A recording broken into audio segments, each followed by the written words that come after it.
Hey everyone, this is Tim from Your Six Studios. Today in this video, I'm going to show you how to download apps on your Windows PC or laptop. So if you look down here at the taskbar, there is an option for Microsoft Store.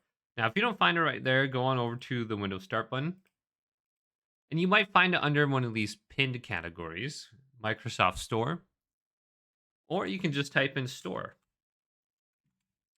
Then we can click on this icon and open it up. And most of the time, I go to the icon on the bottom. I right click on it, and then I go to pin from taskbar or pin to taskbar. And it's always on the bottom here now. Now, this is the Microsoft Store. You can download apps and games through this.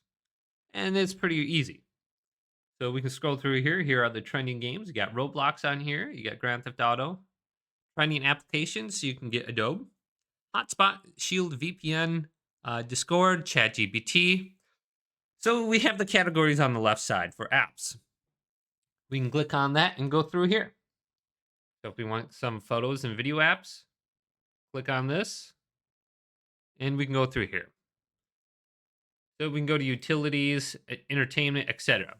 So something I recently got was a zip application. So I can just type in zip. And if you're looking for a specific file or something like that, application, open that up, you can find it under here. So here's BreeZip. I use that one.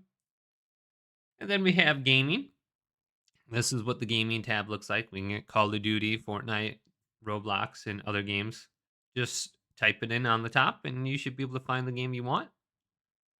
Then we got the apps for gamers, Discord, Reddit, OBS Studio. So you don't have to download it through a web browser for a lot of these apps. So you can just do it in the Microsoft Store. Then we got our AI Hub. Not sure really what this is. Haven't used this one much. It's probably just Copilot. And then we got Theme. Now, at any point in time, you can check your downloads in the bottom left. And if you come back here, you can check your library for all the apps that you've purchased. So hopefully this video did indeed help you out. Did leave it a big thumbs up and subscribe to my channel down below.